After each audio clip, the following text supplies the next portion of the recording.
porque todo ser humano vive através de uma cosmovisão. Nós vamos ver isso aqui. E a importância de se estudar, no próximo slide, é porque o ser humano, ele tem em si, ele é intrínseco em si a necessidade de saber da sua origem. Então, perguntas como de onde eu vim, onde eu estou e para onde eu irei, são perguntas que em qualquer ser humano é feito, consciente ou inconscientemente. Mesmo porque, se o ser humano nunca parou para pensar ou se questionar acerca dessas questões, ele está num estado vegetativo. Então, mesmo que de modo até mesmo mecânico, né, automático, todo ser humano traz esse questionamento. Por isso que nós temos muitas cosmovisões, por isso que há filósofos desde, né, dos primórdios ali da Terra, porque sempre tem essa necessidade no coração do homem saber acerca da sua origem, acerca do mundo, de algumas questões. Uns no nível mais elevado, outros menos, se contentam com aquilo que lhe é dito, mas existe essa necessidade. Então, imagine só se vocês perdessem a sua memória e aí vocês não lembrassem de mais nada, da sua origem, não lembrassem quem vocês são, o que está acontecendo na sua vida, no que você acredita. Como iria refletir isso para você? Um completo caos, um pânico muito grande. Então, quem sofre dessa doença, muitas vezes, a gente vê muito na questão do Alzheimer e tudo mais, é uma vida muito sofrida, porque a pessoa perde o sentido da vida, não consegue viver de uma forma ordenada, de uma forma que faça realmente sentido. E aí eu quero trazer uma ilustração bem rapidinha para vocês, é de um livro que chama Tell Me Who I Am, e recentemente virou um documentário na Netflix. O documentário é feito com as pessoas reais e é baseado na vida de dois irmãos gêmeos idênticos, Alex e Marcos. E o que acontece? Esses homens nasceram em 1982, e aí quando completaram 18 anos, o Alex ele sofreu um acidente de moto muito grave, e por 3 meses ele ficou em coma. Ao retornar do coma, ele tinha tido a perda total da sua memória. Ele não sabia quem ele era, de onde ele veio, o que tinha acontecido, perdeu. A única exceção que ficou, foi muito intrigante ali para os médicos, é que, apesar da memória dele ter apagado de uma forma inexplicável, ele não sabia nem o próprio nome, mas ele se lembrava do irmão gêmeo. Era a única coisa que ele se lembrava. Então, o irmão gêmeo dele, agora, passou a ser uma referência da vida que ele tem, o que ele é, quem ele é e o que ele faz. E aí, o irmão gêmeo dele ficou com essa responsabilidade de contar para ele a história deles, onde eles nasceram, quem eram os pais, mostrar a casa, os amigos, falar para eles como é que era, né? Falar para ele como que era a vida dele, como é que ele se relacionava com as pessoas. E aí, ok, ele mostrou um cenário bem feliz, de uma família bem unida, amigos bem carinhosos. Porém, na prática, o Alex começou a perceber que essa teoria de vida, essa história de vida dele, não fazia muito sentido. Porque os pais não eram amorosos, a mãe era super agressiva, inclusive eles moravam num quartinho do fundo da casa, que era para não ter muito contato com os pais. E aí ele começou a se questionar, nossa, que estranho, parece que está faltando uma parte dessa história, eu não me sinto dentro, né, dessa história criada por ele. E por anos ele se questionou. E aí, aos 32 anos de idade dos gêmeos, a mãe deles faleceu. E aí o Alex, já totalmente perturbado com essa questão, começa a indagar o irmão, e enfim, o irmão revela que, na verdade, ele pulou uma parte da história da vida dele. Mas, pulando essa parte, na verdade, ele distorceu toda a história da vida dele. O que acontece é que eles eram abusados sexualmente pela mãe, os dois, desde a tenra-idade até a adolescência. E aí o irmão, quando viu que o outro tinha perdido a memória, achou que ele faria um bem não contando aquilo de ruim que aconteceu, porque aí pelo menos um dos dois teria uma vida feliz, ou pelo menos um final feliz, né? E aí ele achou que isso seria maravilhoso para o irmão dele. Mas não foi. Causou muita confusão emocional, porque lá no fundo ele sentia que aquilo que ele vivia realmente não era real.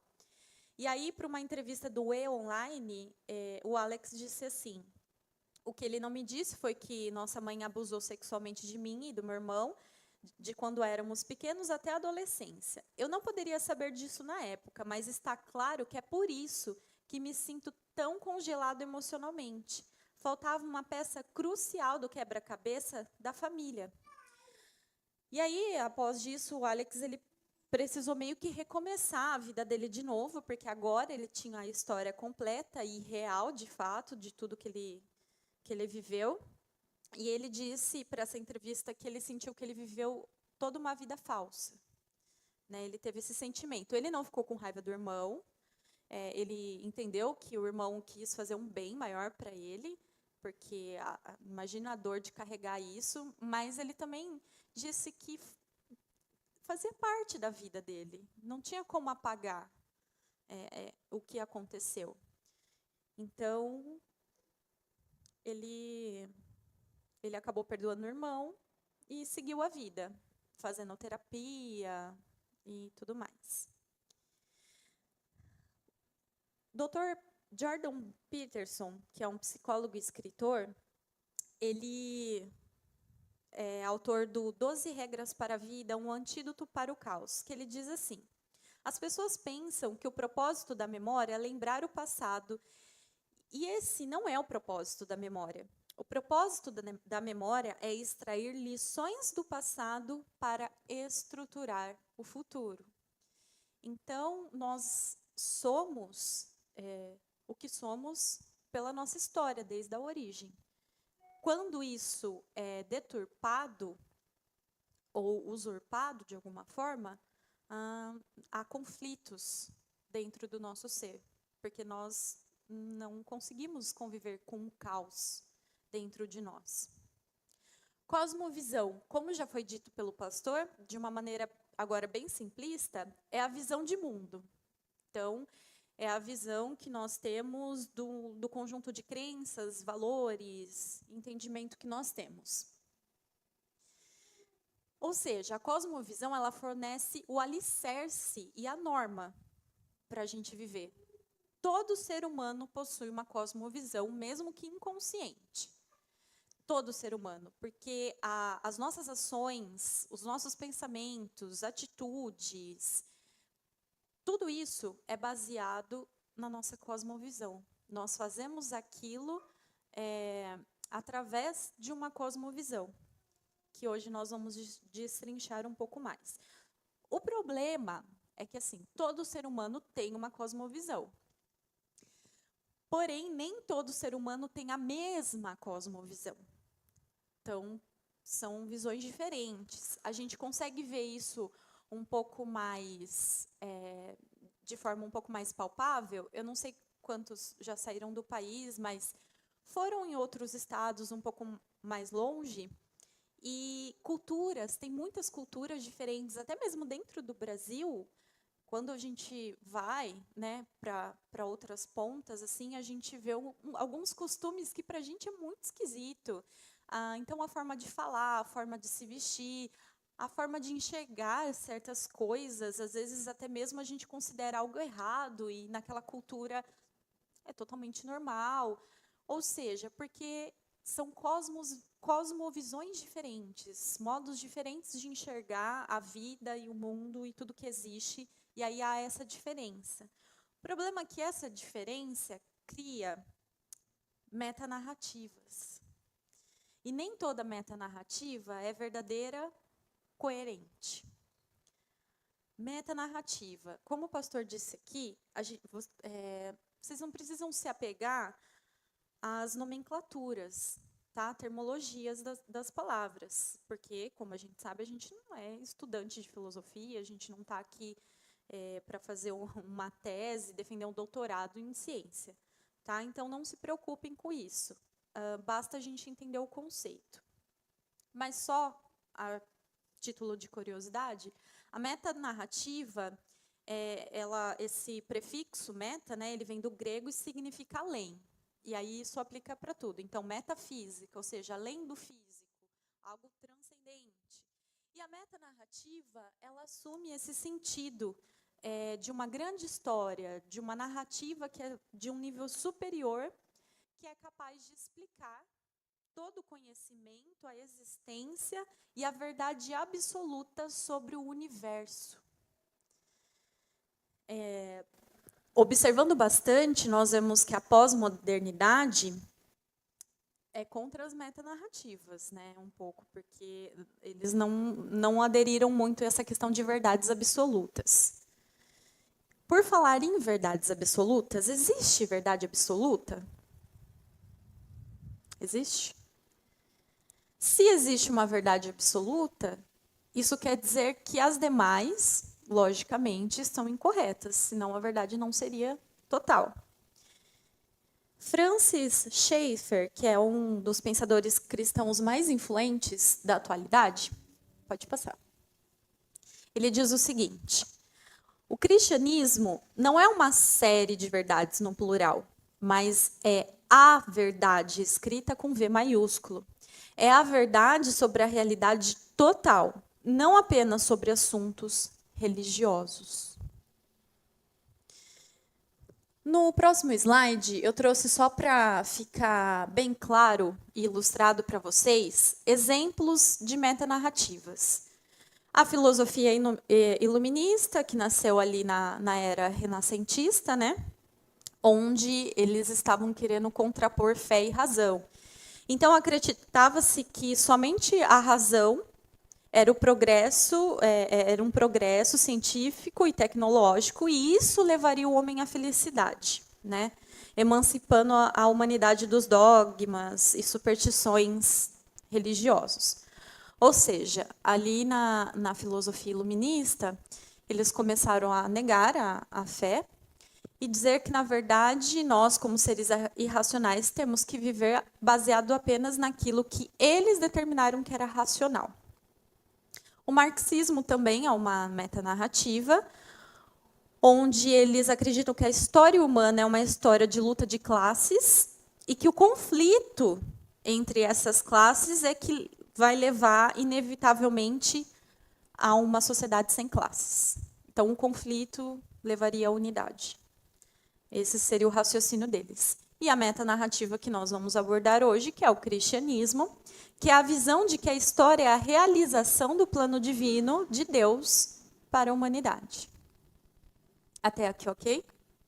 Vocês podem me interromper, tá bom, pessoal, se não entenderem alguma coisa, algum termo. Agora nós vamos entrar, então, de fato, no assunto de hoje, que é o teísmo cristão, ou seja, é uma das cosmovisões que existem. Todo o meu estudo ele foi baseado na palestra do curso de apologética do Dr. Professor Kelson Mota e também nos estudos escritos pelo pastor Reginaldo.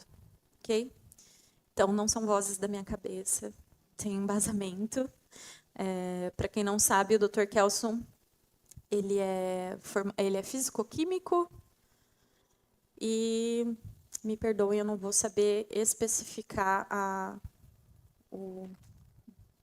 especialização em si que ele fez.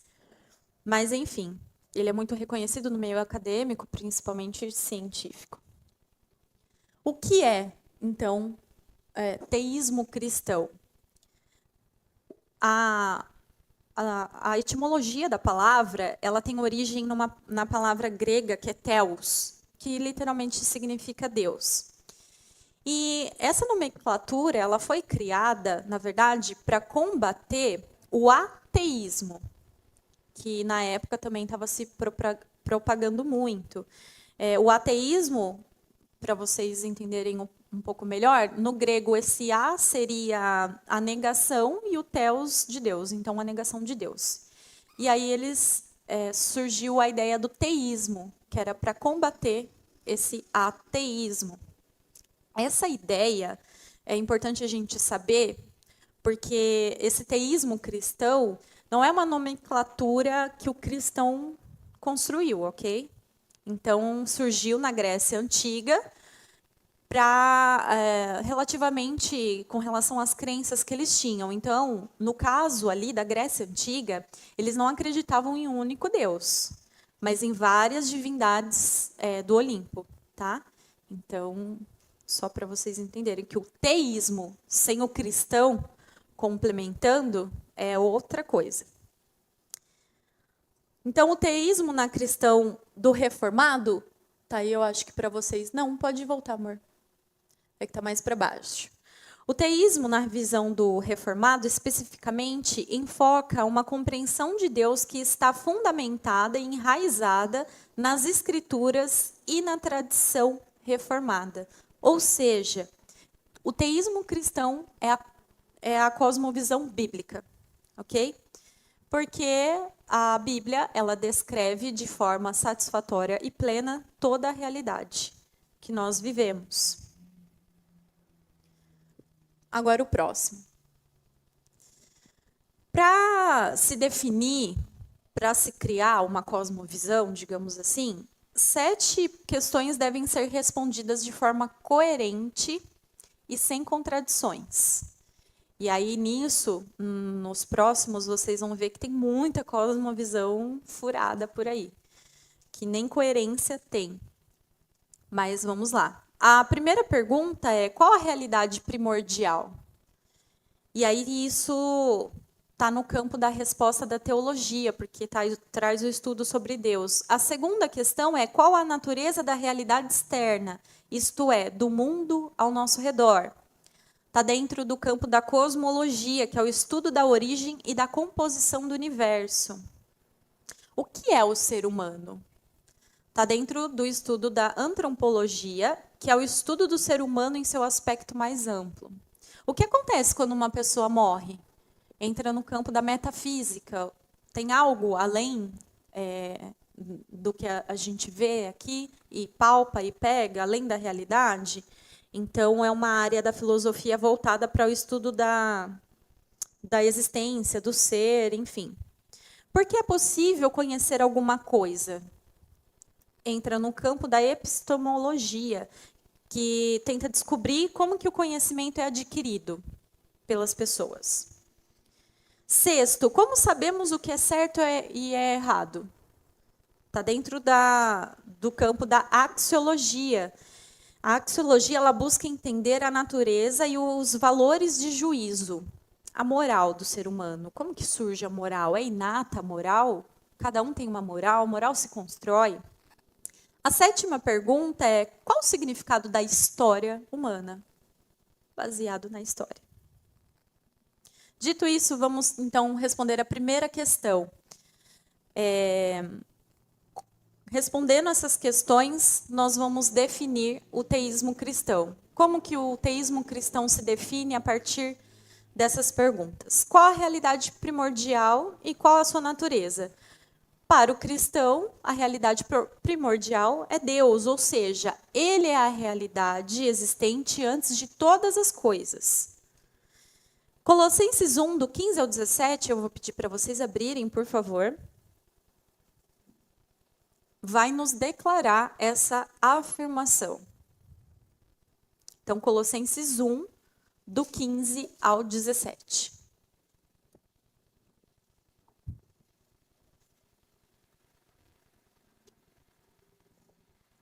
Vai dizer assim: ele é a imagem do Deus invisível, o primogênito de toda a criação.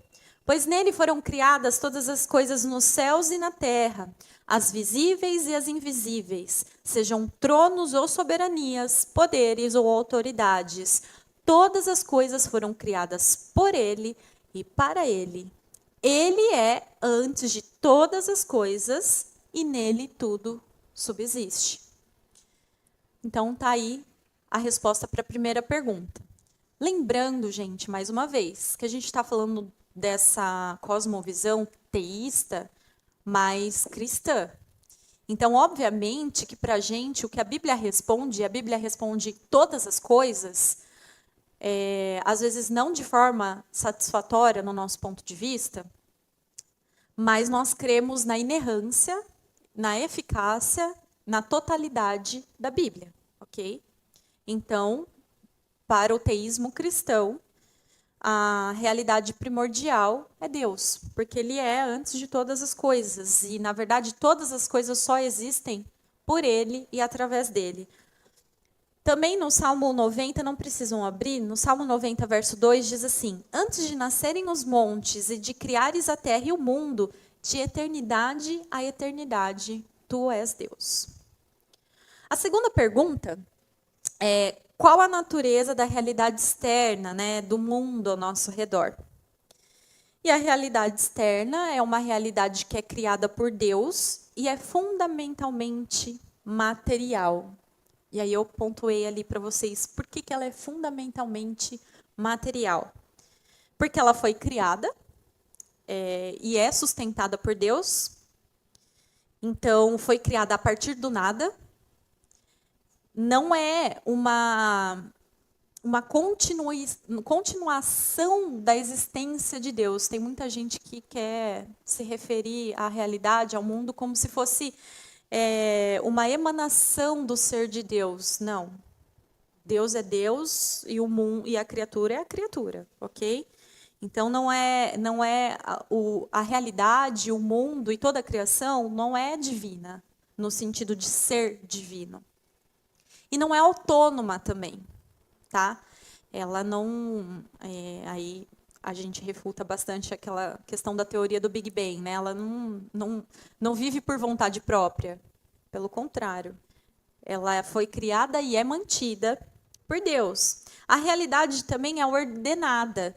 E aí, nesse sentido, ela não é determinista. Ou seja, não é fruto do acaso ou de processos aleatórios. Ok? Se tem uma coisa que Deus nos mostra na Bíblia, é que Deus é um Deus de ordem, não é um Deus de caos. Nesse sentido, nós vemos que as leis, né, que regem o universo são fixas porque elas têm uma causa e um efeito. Não é um sistema né, dado ao léu. E por ser ordenada, por conter uma ordem, ela pode ser estudada e aprendida. Então, é por isso que a ciência avança. Porque as coisas têm uma ordem, têm um sentido e têm um propósito. Não são coisas aleatórias e processos incontroláveis. E ela é verdadeira, né? Não é uma ilusão, não é o resultado da imaginação ou de sentimentos limitados, né? Não é um lost, quando a gente vai acordar ou achar que tudo foi um sonho, nada foi real. Não. Ela não é uma ilusão.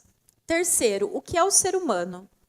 O ser humano, homem e mulher, criado à imagem de Deus, que possui personalidade, inteligência, moralidade e criatividade. Vocês podem confirmar isso em Gênesis 1, do 26 ao 27, 5 ao 3 e 9, 6. Ou seja, o ser humano ele é como Deus. E quem estava aqui no estudo sobre discipulado, do Dietrich Bonhoeffer, a gente abordou um tema só sobre isso, que era ser a imagem de Cristo. Ou seja, o ser humano ele é como Deus, mas ele não é Deus, já partindo do pressuposto que ele é criatura, e Deus não é criado. E foi Deus que criou. Então, por mais que ele tenha impresso em si a semelhança, ele não tem a igualdade de Deus. Então, nós somos pessoais porque Deus é pessoal. Nós temos uma moral, porque essa moral é baseada no nosso Deus. Nós temos uma autoconsciência, nós reconhecemos a nossa existência. Isso tudo vem de Deus, por sermos a imagem dele. Mas, ainda assim, não somos divinos. Isso é o ser humano. Quarto, o que acontece quando uma pessoa morre? E aí tem duas alternativas. Para uns boa e para outros terrível. Então, para cada pessoa, a morte é ou o portão para a vida com Deus eternamente, ou o portão para a separação eterna desse Deus. 5. Como sabemos o que é certo ou errado? Como é que isso acontece na definição teísta cristã? A ética, ela transcende as convenções humanas, porque ela está baseada justamente no caráter de Deus, certo? Ou seja, Deus é a fonte da moral, assim como ele é a fonte do físico, do mundo, da realidade, né? Deus, ele é a moral suprema, é o bem, é a supremacia, é a máxima daquilo que é certo. E ele expressa isso nas leis e nos seus princípios morais e deixa para nós nas escrituras como é que nós devemos manifestar a moral dele, já que somos a sua semelhança. E aí vocês podem ver isso em Êxodo, que é de 1 ao 17, que vai falar dos 10 mandamentos. E Salmo 119, 68 diz assim: Tu és bom, e o que fazes é bom. Ensina-me os teus decretos. Mesmo com as consequências da queda, o ser humano, ele subsiste através de uma moralidade, ainda que imperfeita. Então, nós comentamos muito sobre isso aqui, e eu acredito que vocês, ao longo da vida, falam bastante sobre, que é o seguinte: nossa, tem tanto ímpio que, para ser cristão, só falta ser cristão. Porque tem uma moral, uma ética, uma conduta muito correta, muito honesta. Isso acontece por quê? Porque todo ser humano é a imagem e semelhança de Deus. A diferença é que uns foram predestinados e foram redimidos pelo sangue do Cordeiro, mas todo ser humano foi criado à imagem de Deus. Então, minimamente, seja ímpio ou qualquer outra religião, tem uma moral. Então, nós vemos as leis, né, brasileiras, principalmente, que não foram construídas a partir da Bíblia. Mas, mesmo assim, você vê que tem uma definição do que é certo e errado. Então, a humanidade define o assassinato como algo errado. Podem não chamar de pecado, mas tem, né, uma mínima consciência daquilo que é certo e errado, daquilo que se deve fazer, não deve fazer. Entende que roubar é errado, que ser desonesto é errado, mentir é errado, ainda que eles façam tudo isso. Mas eles têm essa consciência de certo e errado. Ok? 6º, qual o significado da história humana? A história, ela é linear. Isso significa que tem um começo, um meio e um fim. Ela é uma sequência de eventos que convergem para o cumprimento dos propósitos de Deus para a humanidade. A história, ela não é reversível, ela não é repetitiva, ela não é cíclica, ela não é ilusória e ela não é desprovida de significado. Então, nós não estamos aqui por um acaso. Nós temos um sentido, nós temos um propósito. A história da humanidade, ela está localizada num tempo e espaço. Deus não está preso a isso, mas nós, criação, sim. A história também é teológica e caminha em direção a um fim determinado. Então, nós vemos ali muitas religiões e até mesmo filosofias. Lembra que eu disse para vocês? O ser humano sempre tem a necessidade de entender, de saber e de definir a sua origem e o seu fim. E tendo isso em vista e não colocando a Bíblia como sua referência, muitos vão dizer o quê? Ah, não, a vida é o seguinte, a gente nasce, come, se relaciona, morre, acabou. Outros vão dizer, não, a gente morre, mas a gente reencarna, e aí isso é feito de uma forma cíclica, né? Isso não é real. A história humana, ela é determinada, ela tem um fim determinado, porque ela teve um propósito e tem um sentido para esse propósito. E a história humana, ela fala e declara a soberania de Deus sobre toda a história. Eu vou pedir para vocês abrirem em Isaías 45, do 1 ao 7.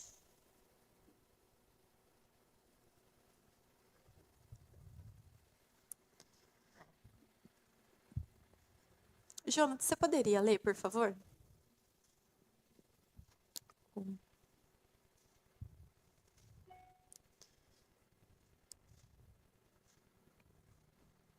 Mas aí tem que ter o microfone, né? É Isaías 45, do 1 ao 7.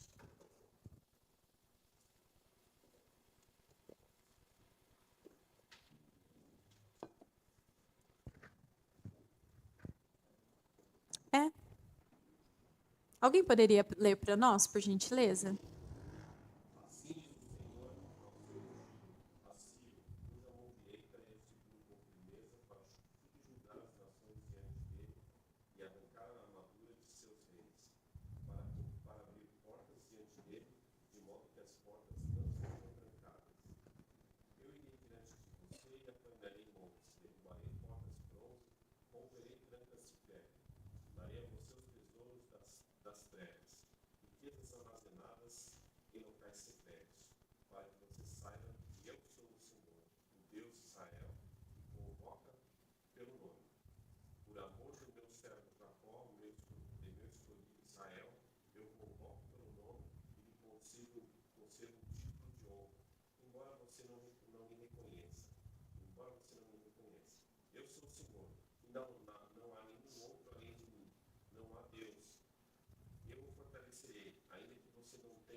Amém.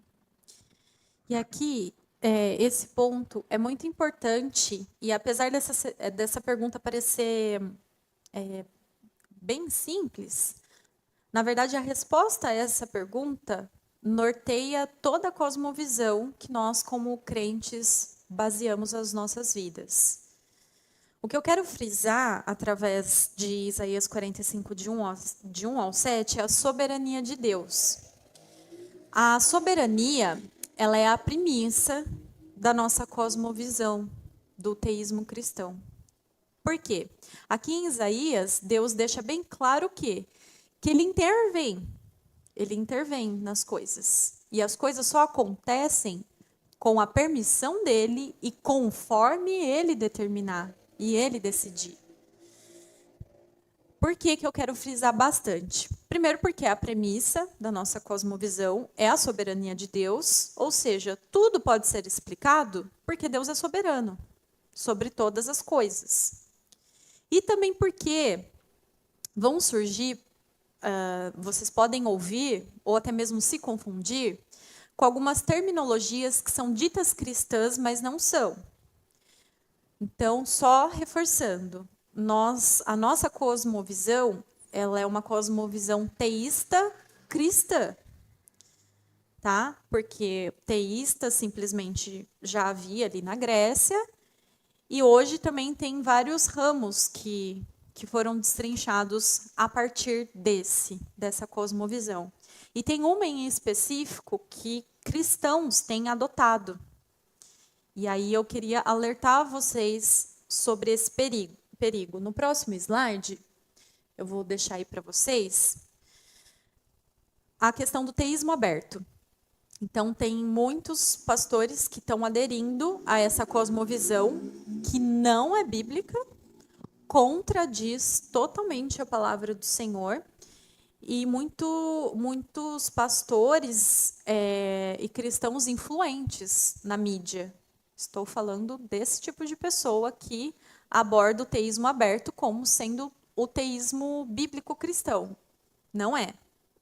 O teísmo aberto, ele é uma visão teológica que ele tenta reconciliar a soberania de Deus com a liberdade do ser humano.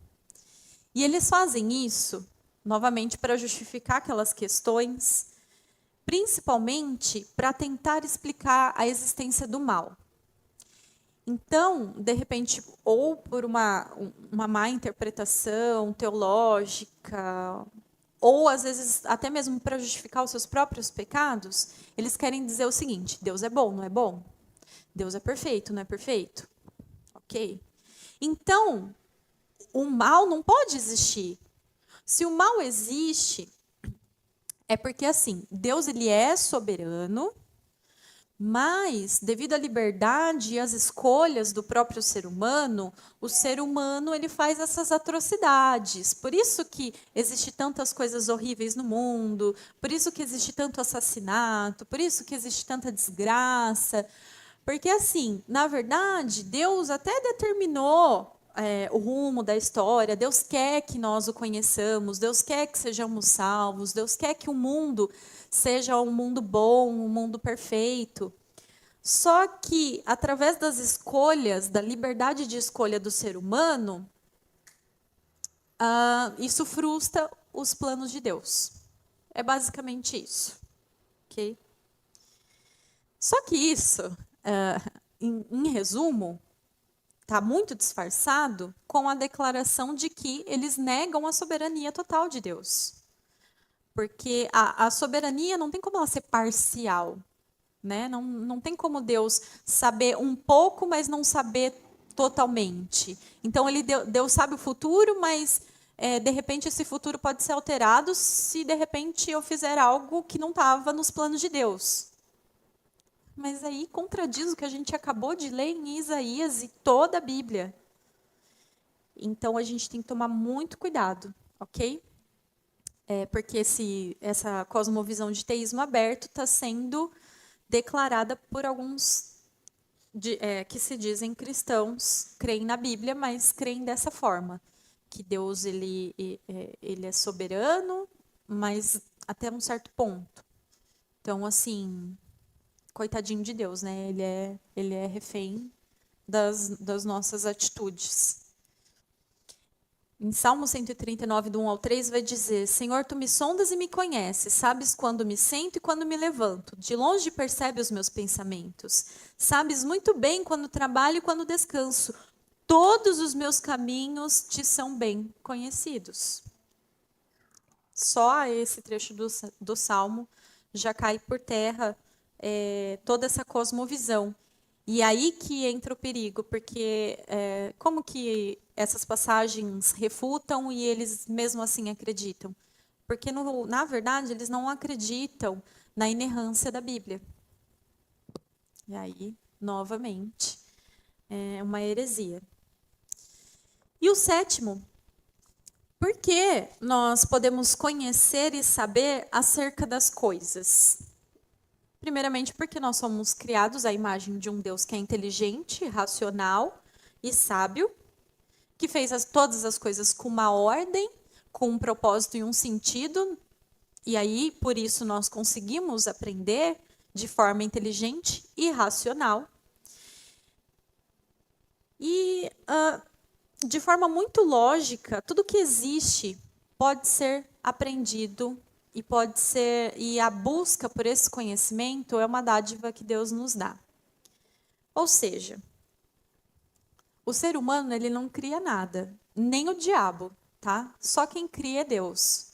Tudo que é feito a partir de uma pré-ciência que é a ciência de Deus. É aquilo que ele nos permite, é a sua moralidade impressa, a sua inteligência impressa. E aí a ciência e toda a tecnologia, a medicina, tudo isso é resultado da graça de Deus, que nos concede. Justamente porque ele criou um mundo com um propósito, um sentido e de uma forma ordenada.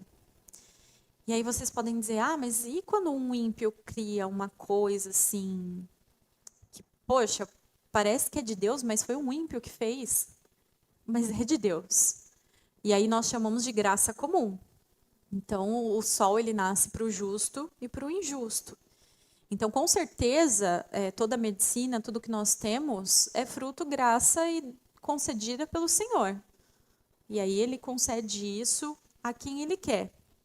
O que nós temos que tomar cuidado, quando a gente fala de cosmovisão, é porque o ser humano ele tem esse mau costume de querer segregar as coisas, de querer separar.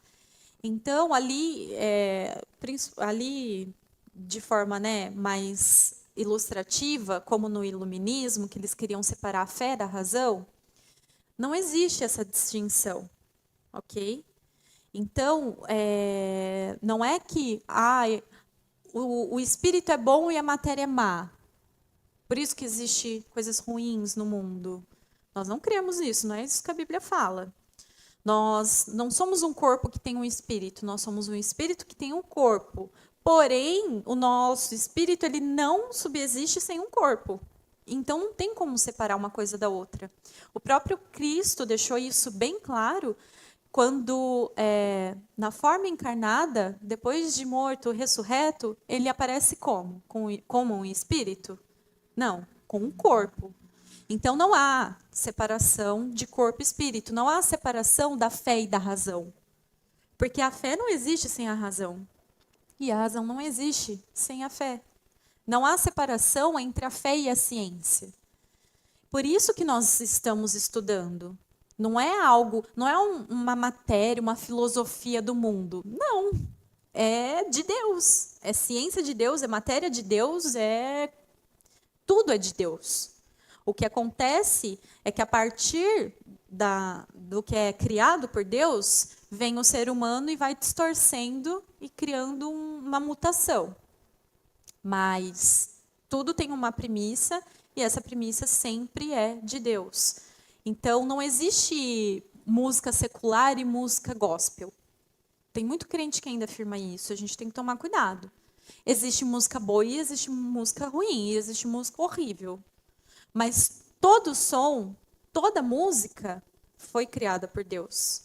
O ser humano que vai e distorce. Então, nós temos músicas belíssimas que não necessariamente são um louvor a Deus, mas são músicas boas, criadas por pessoas inspiradas e não necessariamente cristãs, mas a gente pode ouvir. Então, não podemos ter esse entendimento que, enquanto crente, no trabalho, eu tenho um estilo de vida, na igreja eu tenho um estilo de vida, na minha casa eu tenho um estilo de vida. Então, você não vive uma cosmovisão bíblica, porque você é uma coisa só. E a sua cosmovisão te acompanha aonde você for. Se a sua cosmovisão é bíblica, o que você é na igreja, você é no trabalho, você é na rua, você é na família. Não há separação, ok? E a conclusão que eu trago para o teísmo cristão é que o teísmo cristão é a cosmovisão completa.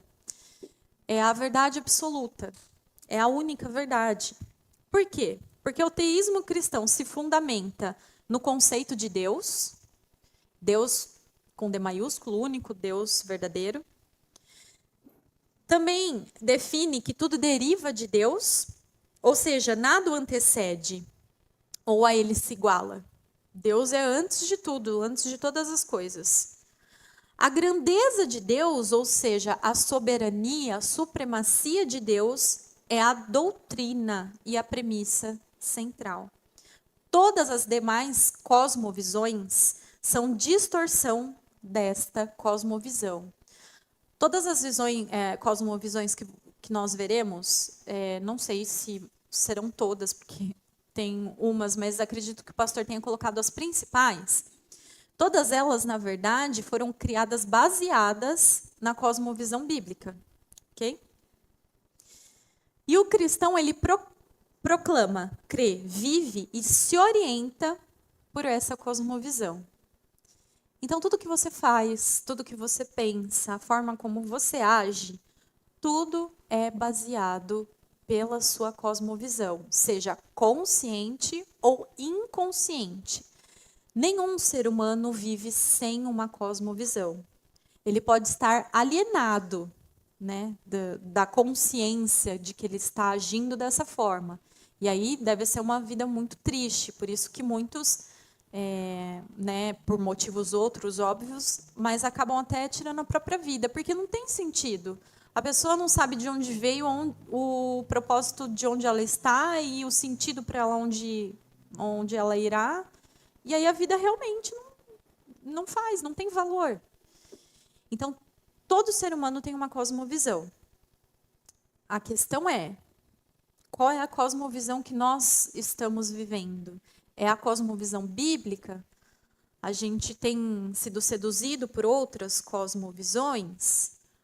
Ou a gente não tem vivido com consciência e de forma proposital essa cosmovisão?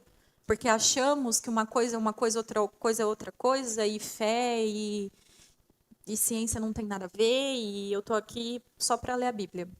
Mas se você ler a Bíblia, você tem essa cosmovisão. Eu não sei quantos de vocês já leram Gênesis inteiro. E há muitos anos atrás eu ficava pensando, nossa, é um livro só para falar da criação, e aí tem, nossa, a árvore genealógica de 300 mil pessoas. Gente, Gênesis, ele resume toda a cosmovisão cristã. Ele dita o início, o meio e o fim. Tudo isso está descrito só em Gênesis 1. Se nós lermos consciente, nós vamos enxergar algo maravilhoso que está descrito em Gênesis todinho. Ele passa para a gente toda a cosmovisão que Deus nos criou, pela qual Deus nos criou para vivermos. E é isso que eu tinha para hoje, pessoal. Obviamente que eu não exauri o tema, o conceito, então tem muitos detalhes que eu não abordei aqui. Uma que eu não sei se eu conseguiria abordar de maneira satisfatória, e outra que iria ficar muito exaustivo e aí também muito técnico, ok? Mas aqueles que tiverem interesse, peçam para o pastor que ele envie alguns materiais para que vocês possam saber mais, de forma mais específica e completa sobre o assunto. Mas eu trouxe aqui para vocês o panorama geral e essencial do que a gente precisa saber. Em resumo, como cristãos, nós somos teístas cristãos. Nós vivemos na cosmovisão baseada no teísmo cristão e por conta de todas essas perguntas que nós respondemos, ok? E aí agora eu vou abrir para dúvidas, questionamentos, crise existencial.